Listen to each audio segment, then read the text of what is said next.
about you. I've been thinking about you. I've been thinking about you. Saya Anastasia Sahwa dari Prodi Hukum Tata Negara ingin mewawancarai kakak untuk memenuhi tugas ilmu negara. Apakah kakak berkenan untuk memberikan jawaban? Assalamualaikum warahmatullahi wabarakatuh. Perkenalkan, nama saya Yuda Merza, NIM 1032228. Saya di sini akan mewawancarai Mas Amras Haradi dari Universitas Pekalongan semester 5. Assalamualaikum warahmatullahi wabarakatuh. Waalaikumsalam warahmatullahi wabarakatuh. Baik, dokter. Sebelumnya mohon maaf mengganggu waktunya Pak. Saya mahasiswa dari UIN PHJ Abdurrahman Pekalongan.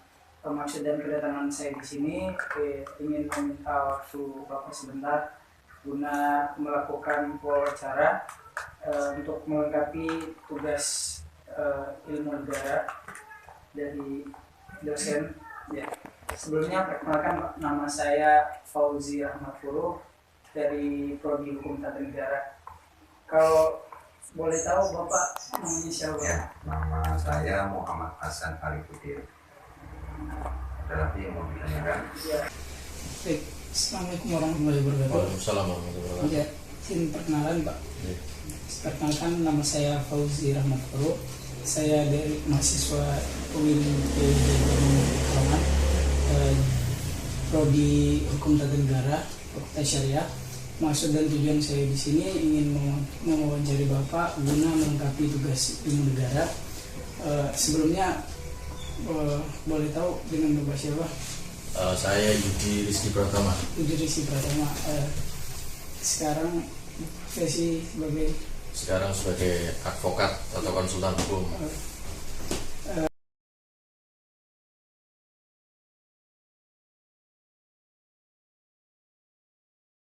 Apa itu sih metode non litigasi itu?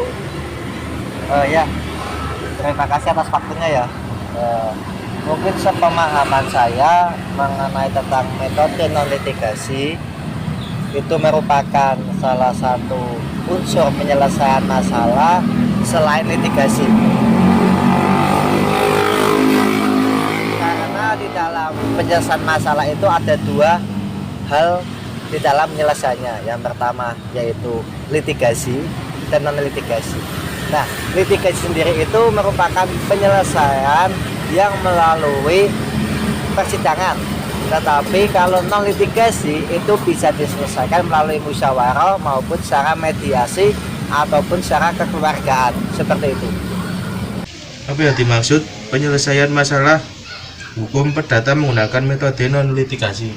Menurut pendapat saya, penyelesaian sengketa yang dilakukan di luar persidangan atau sering disebut dengan alternatif penyesuaian sengketa. Benar, Pak? Apa yang dimaksud dengan penyelesaian non litigasi sih Pak? Oke. Di dalam suatu penyelesaian masalah, ya, itu dibedakan dua.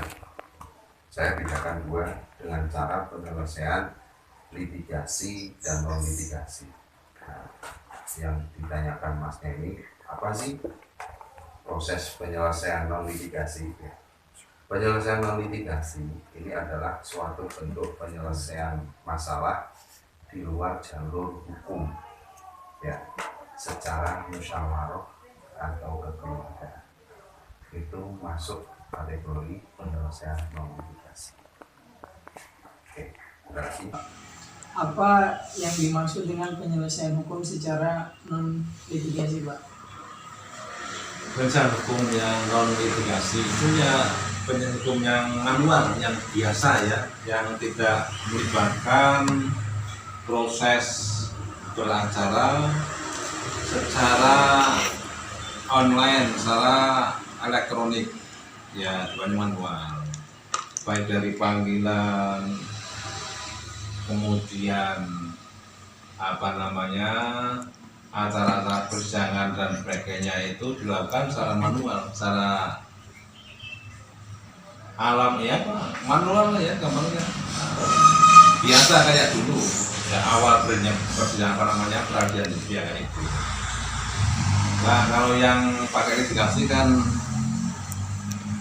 bekerjanya sistem itu secara elektronik, ya, baik dari pendaftaran, pemanggilan pihak-pihak maupun persidangan itu dilakukan secara elektronik, tapi hanya ketika apapun buktian saja, ya, dan mediasi dan buktian itu dilakukan secara manual, manual bukan digital, kan bagian dari litigasi saja yang litigasi. Kalau non litigasi itu penelitian hukum secara di luar persidangan, ya, bukan non litigasi, ya, ada kata terbaur apa namanya pikiran. Litigasi kan proses penelitian hukum melalui persidangan. Tulisan hukum melalui proses persidangan. Nah, ya. Kalau yang non litigasi berarti kan non persidangan, di luar pengadilan. Termasuk semula mediasi atau CDR, ya. CDR itu dispute resolution, commit dispute resolution, ya, kesepakatan melalui win-win solusi, yaitu secara istilah secara damai, itu kan semula non litigasi, tapi sekarang dimasukkan menjadi bagian litigasi dengan sistem mediasi tadi, yaitu Perma nomor 1 2016 tadi. Jadi kalau penyelesaian hukum non litigasi berarti penyelesaian hukum di luar pengadilan, ya, entah itu bentuknya islah, perdamaian, atau sudah, ya, ini perdamaian berarti lah, ya, entah itu saling mengesahkan dan sebagainya. Itulah itu. Yang pertama, apa sih yang dimaksud dengan penyelesaian hukum secara metode non litigasi? Penyelesaian hukum secara non litigasi itu yaitu penyelesaian hukum yang mana dilakukan di luar pengadilan. Ya, kemudian tahapan penyelesaian secara non litigasi itu seperti apa sih, Kak? Nah, menurut tahapannya sendiri, yang pertama melihat dulu permasalahannya itu, apakah masalah itu bisa diselesaikan secara non litigasi atau harus diselesaikan secara litigasi. Ketika memang itu dianggap cukup bisa diselesaikan secara litigasi, itu tidak masalah, bisa diselesaikan secara musyawarah dulu. Ketika musyawarah tidak menemu mufakat, bisa diselesaikan secara mediasi. Dan dikarenakan apa? Karena secara undang-undang di pengadilan sebelum memasuki ruang persidangan itu semua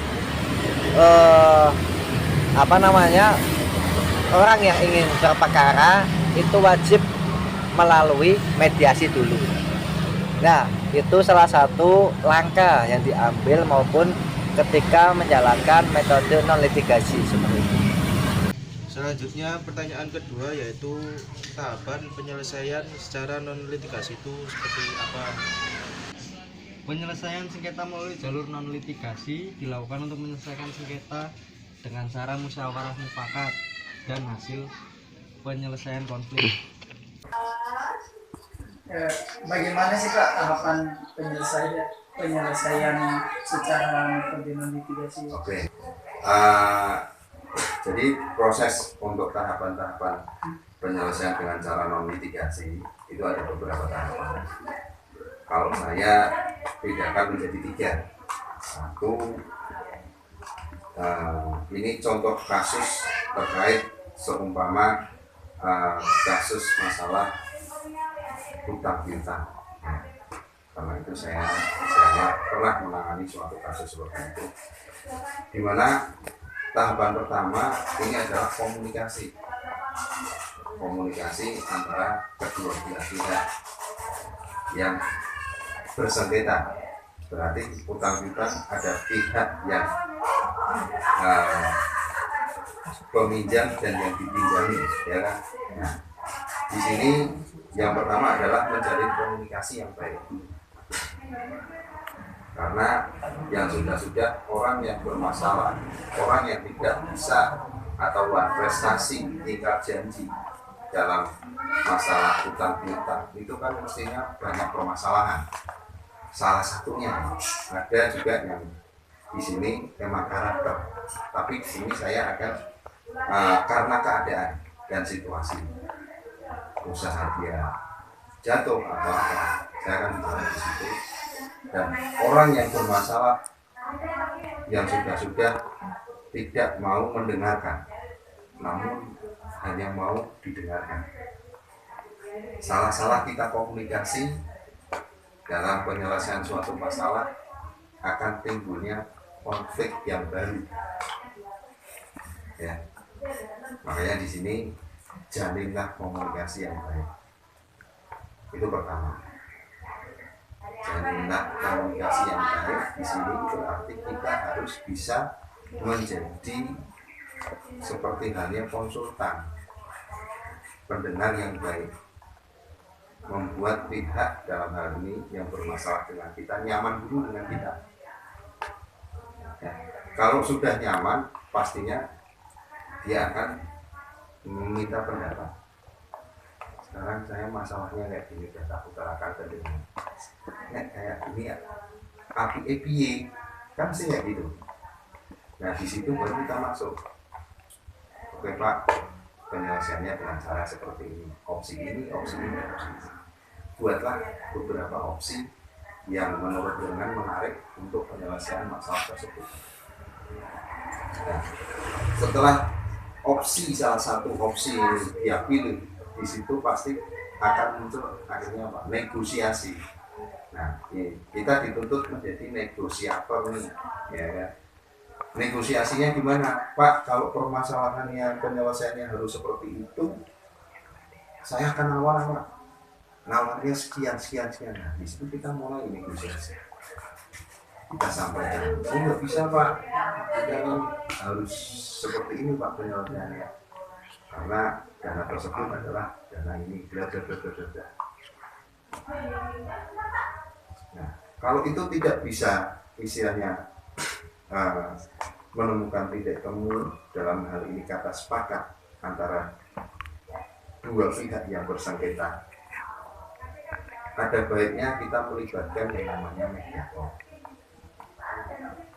Mediator ini kalau di dalam proses penyelesaian non litigasi tidak harus seperti halnya mediator yang disyaratkan dalam proses penyelesaian dengan cara litigasi, yaitu adalah mediator yang bersertifikasi.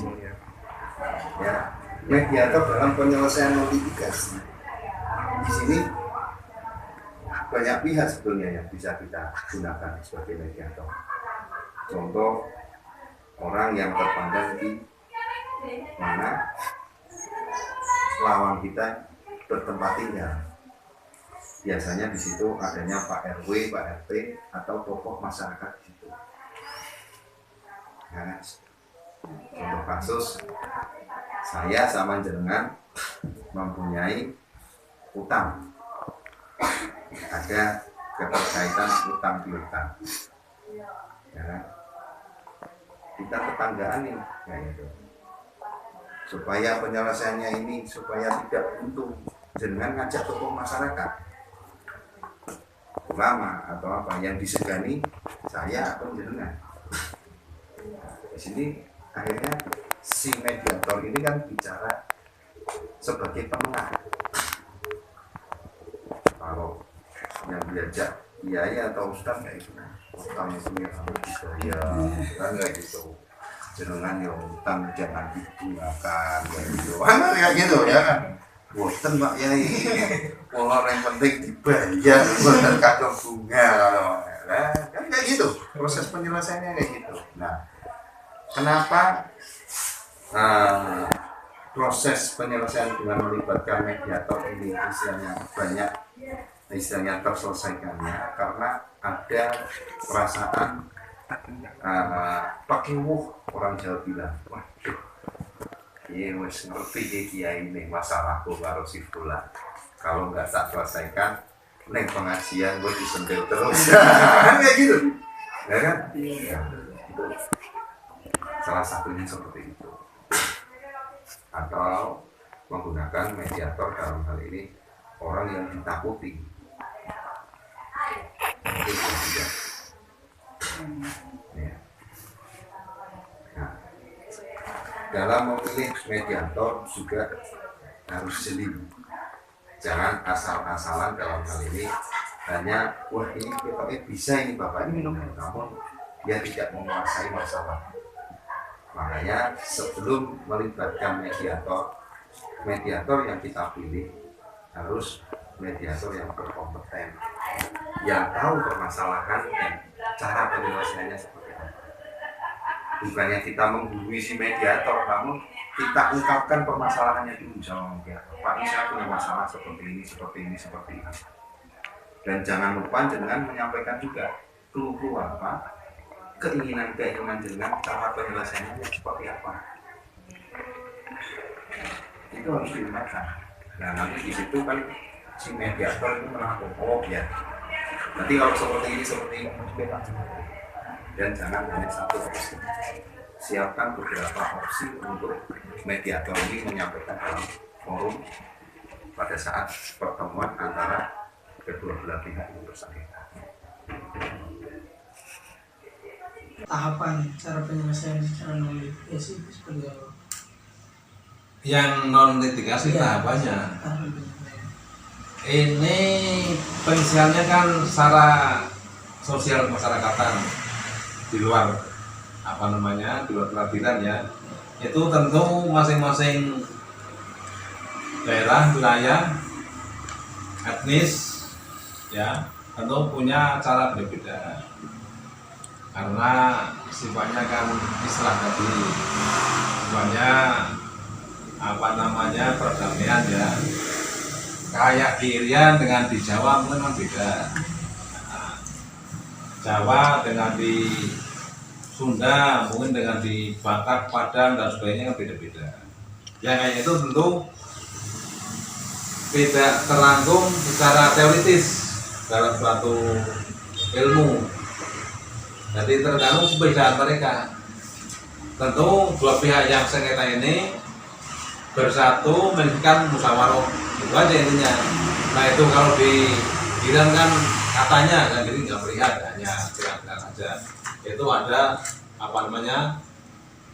penyembelihan babinya setelah selesai ya, atau mungkin yang kalah nanti menebus atau membayar dengan babi dan sebagainya. Di kita ya kita sendiri beda tempat, beda caranya karena dilakukan di luar pengadilan ya. Tahapan penyelesaian hukum secara non litigasi seperti apa, Pak? Tahapan penyelesaian hukum secara non litigasi itu penyelesaian non litigasi itu kan penyelesaian yang mana dilakukan di luar pengadilan. Jadi dilakukan berdasarkan kesepakatan antar pihak. Jadi semua pihak itu menjadi objek dari sengketa tersebut. Nah itu biasanya dilakukan sesuai kesepakatan antar pihak yang mana dapat dipandu oleh badan penyelesai sengketa, atau biasanya untuk memilih seorang mediator yang seorang mediator itu juga harus disepakati oleh kedua belah pihak yang bersengketa. Lalu kalau di lingkungan kampus itu contoh kasus yang penyelesaiannya menggunakan non litigasi itu seperti apa, Kak? Ketika berbicara kampus itu sebenarnya banyak. Contoh kecilnya saja, ketika mbaknya itu ada masalah dengan si dosen A maupun dosen B, itu bisa diselesaikan secara kekeluargaan maupun secara omong-omongan dulu. Nah ketika ada kesepakatan, itu tandanya metode non litigasi itu berhasil ya, karena diselesaikan secara kekeluargaan, tidak melalui jalur hukum maupun pengadilan seperti itu. selanjutnya kemudian contoh kasus yang penyelesaiannya menggunakan penyelesaian non litigasi itu seperti apa Mas Amras ya nanti? Penyelesaian non litigasi ada dua macam, yakni arbitrase dan alternatif. Penyelesaian sengketa sesuai dengan Undang-Undang Nomor 30 Tahun 1999. Selanjutnya Pak, contoh-contoh kasus hukum perdata yang metode penyelesaiannya menggunakan non litigasi itu kasus-kasus apa aja? Nah, kalau di kampung-kampung itu biasanya masalah ukur tanah, ya kan gitu ya. Wah, ini tanahmu menjorok nih ke tempat saya karena pokoknya hilang. Nah, kan kayak gitu. Ini juga apa yang tadi saya sampaikan, proses-prosesnya dengan cara proses komunikasi, jalin komunikasi yang baik. Pak, ini ketoknya kayak gitu, permasalahannya itu ketoknya di sini. Nah, kalau kedua belah pihak pengen kepastian atau apa, panggil pihak BPN untuk ukur ulang. Nah, di situ nanti jenengan yang tadi saya sampaikan adanya negosiasi di situ. Wes ben ono rukune kita pasang di sini. Itu negosiasi. Contoh permasalahannya. Nah, terlibatnya mediator di sini adalah apa? Tetangga sebelah, ya, yang dimintain tanda tangan, dan di situ nanti hadirnya pihak perumahan yang menyaksikan. Oh iya, ini batasannya ini. Itu contohnya seperti itu. Sebetulnya masih banyak contoh-contoh kasus yang menarik, namun itu apa itu namanya, nanti bisa kita lanjut lah pas pada obrolan nanti. Terus yang ketiga, contoh kasus perdata yang penyelesaiannya secara non litigasi Pak. Tadi masalahnya non litigasi atau non litigasi? Non litigasi Pak, non litigasi. Nah ya, kalau non litigasi ya kayak tadi, karena pengadilan tidak punya kewenangan yang jauh itu ya, maka ya tidak diatur oleh pengadilan. Nah, contoh kasusnya sih banyak ya, misal adanya tawuran bagaimana misalnya ya kan, masyarakat yang tahu melibatkan kepolisian, kepala daerah, ulama dan sebagainya, hutang piutang diselesaikan secara musyawarah di luar pengadilan, monggo gitu. Masalah pembagian harta bersama ya di luar pengadilan, monggo, dan itu disarankan sekali oleh pengadilan supaya tidak banyak biaya, tidak banyak tenaga ya, tidak banyak waktu yang tersisa untuk berurusan dengan pengadilan kan gitu. Kayak itu, monggo di luar silakan. Ya bermacam masalah masyarakat lah ya yang dimaksud non litigasi tadi. Tapi kalau menyebut non litigasi beda lagi ya. Kalau ini kan non litigasi saja ya. Iya, ya kayak itu lah. Jadi nggak ada rumusan khusus kan ya. Iya, nggak ada rumusan kecuali suatu adat menulis dalam sebuah plakat atau ketentuan untuk misalnya perdamaian, perkelahian atau pembunuhan atau apa ya dengan cara ini kan. Yang jelas katalah apa namanya sudah diketahui secara umum, jadi antar masyarakat berbeda kayak itu. Contoh kasus penyelesaian hukum secara non litigasi seperti apa? Contoh kasus penyelesaian hukum non litigasi.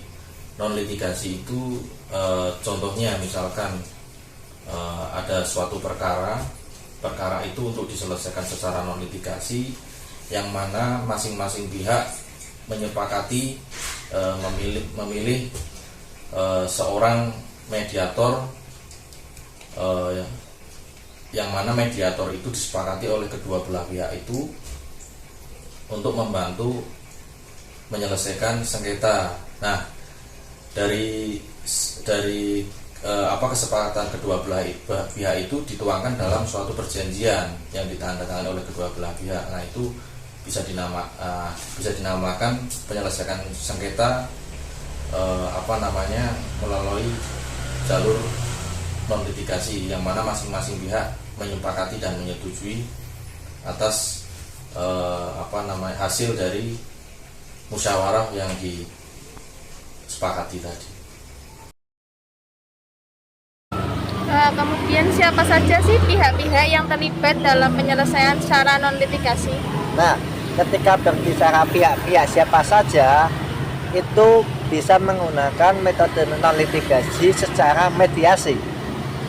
Di dalam mediasi itu terdapat mediator atau biasa disebut orang yang memediasi kedua belah pihak ketika ada masalah.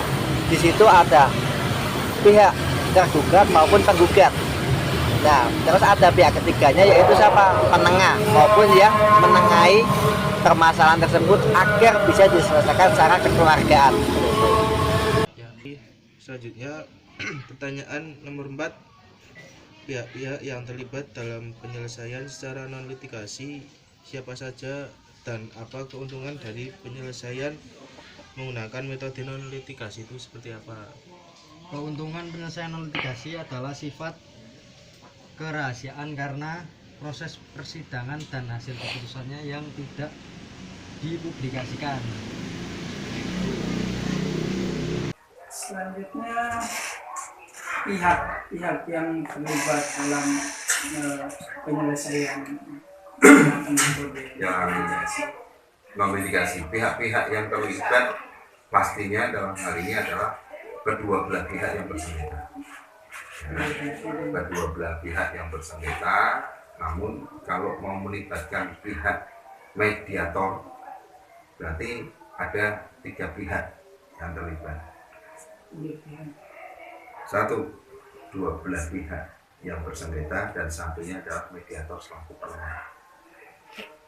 Keuntungan dari kita menggunakan penyelesaian non litigasi ini apa yang kita dapat keuntungannya?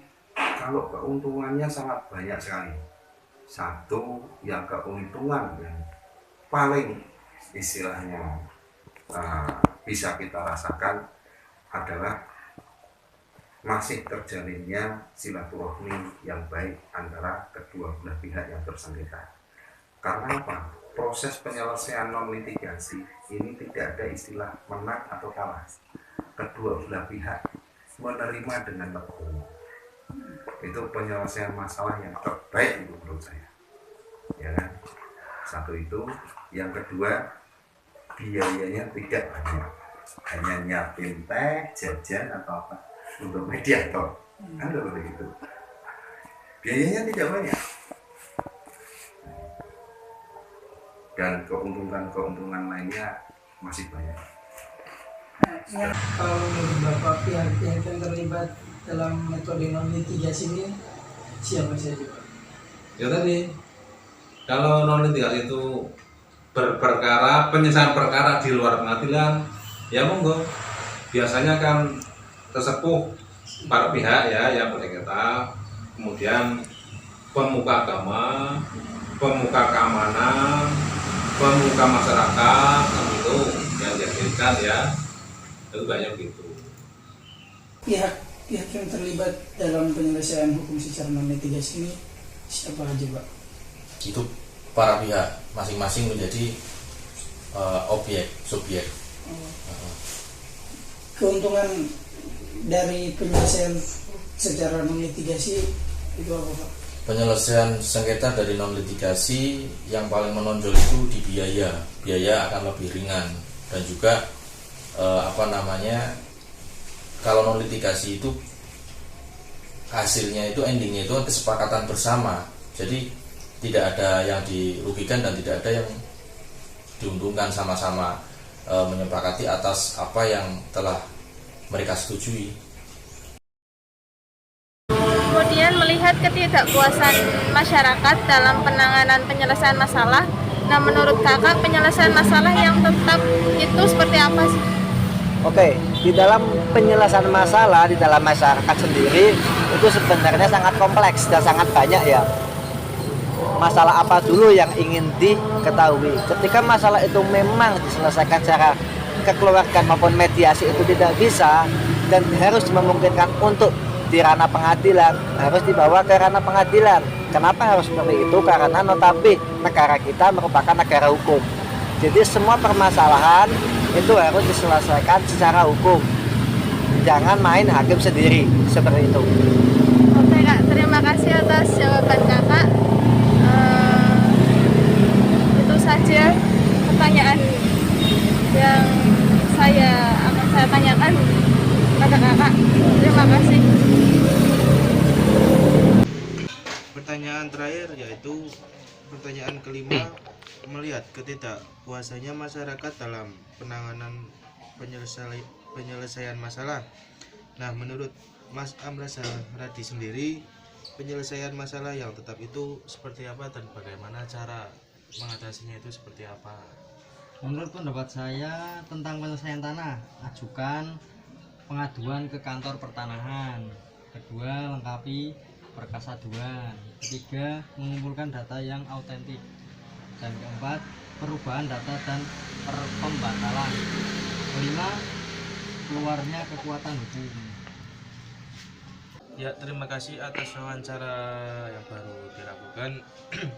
Dan saya berterima kasih Mas Amrasa sudah meluangkan waktu untuk diwawancara. Yang terakhir Pak, Ya. ini kan ketika penyelesaian masalah di masyarakat kan ada suatu pihak yang merasa dirinya tidak menguntungkan atau masih merasa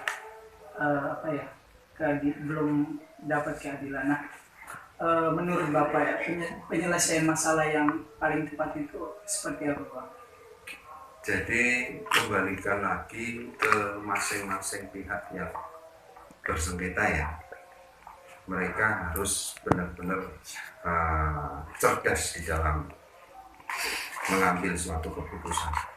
Contoh kasus, kita mengalami kerugian atas terjadinya sengketa yang sudah kita perkirakan. Seumpamanya kamu ambil barang dari saya dengan nominal 1M. Karena suatu permasalahan kamu hanya dapat mengembalikan 700, berarti di situ ada kerugian 300.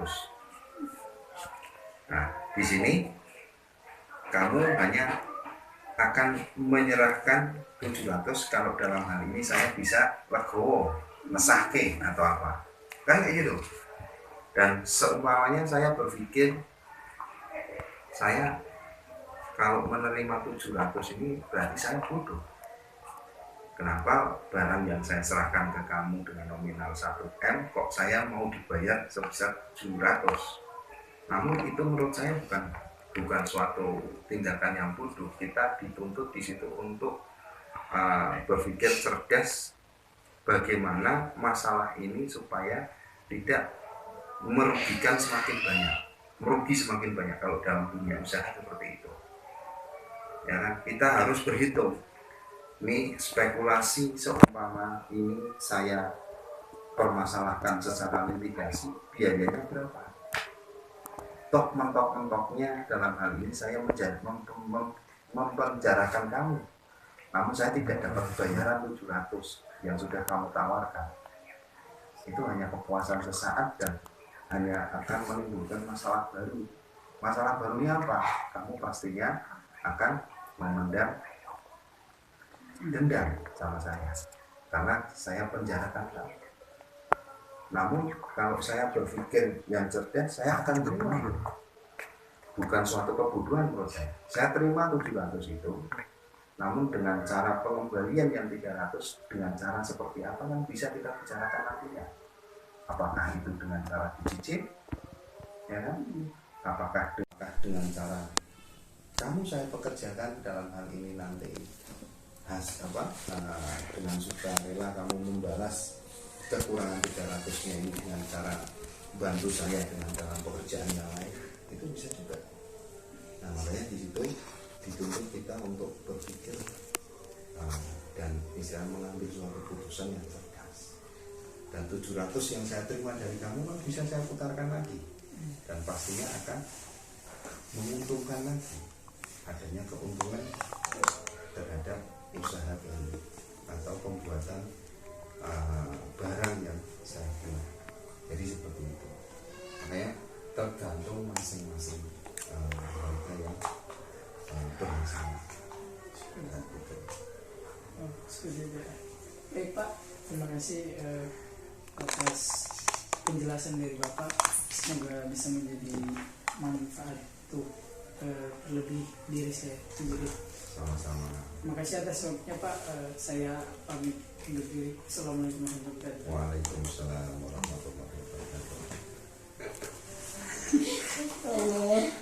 Yang terakhir Pak, kan banyak penyelesaian masalah yang sebagian pihak itu merasa kurang puas ya Pak. Nah, menurut Bapak penyelesaian masalah yang baik itu seperti apa Pak? Ya, musyawarah istilah, kalau agama kan istilah ya, itu timbul dari hati ke hati sehingga berkurang itu sudah diterima oleh hati masing-masing. Yang namanya penyelesaian itu kan entah itu bentuk nominal harta atau nominal rasa atau apakah bentuk yang non material ya, itu kalau lewatnya musyawarah istilah mediasi tentu menyadari kurang lebihnya pasti ada kan ya. Nah itu sudah jadi kesepakatan lebih enak, lebih baik daripada yang harus ke pengadilan masing-masing katalah berbeda pendapatannya, berbeda rasanya, berbeda nominalnya, itu akan jadi biasanya tuntut-tuntut banding, habis banding kasasi kan gitu. Kalau secara istilah ya udah selesai, jadi putus satu juga. Itu kalau suatu perdamaian atau istilah atau mediasi di luar pengadilan itu tertulis kemudian ada ditandatangani bersama dan ada saksi-saksinya terutama pemuka masyarakat ya, itu bisa diajukan ke pengadilan untuk dieksekusi. Kalau udah benar-benar suatu perjanjian itu kuat lah, supaya kuat harus lewat notaris. Kalau udah lewat notaris udah kuat ya, ada klausula dari notaris ya, bahwa perjanjian bentuknya ini tentang masing-masing ada materi dan sebagainya, ke pengadilan minta eksekusi dengan nilai-nilai pengadilan berdasar hukum dasar bisa dieksekusi tanpa harus ke sana. Itu saja Pak pertanyaan dari saya. Itu untuk Terima kasih Pak. ya, nah. Melihat penyelesaian hukum di masyarakat, kan ada sebagian masyarakat yang kurang puas ya. Nah, menurut Bapak penyelesaian masalah yang tepat itu seperti apa Pak? Ini penyelesaian masalah terkait apa yang masyarakat kurang puas? Kan ada beberapa masalah hukum juga. Iya, maksudnya terkait tadi dengan, pertanyaan yang tadi ya, yang penyelesaian sengketa non litigasi atau yang litigasinya. Yang non litigasinya Pak. Jadi mungkin kalau untuk non litigasi itu kan kesepakatan para pihak. Ya. Jadi yang mana dari yang telah disetujui bersama, jadi kan tidak puasnya di mana?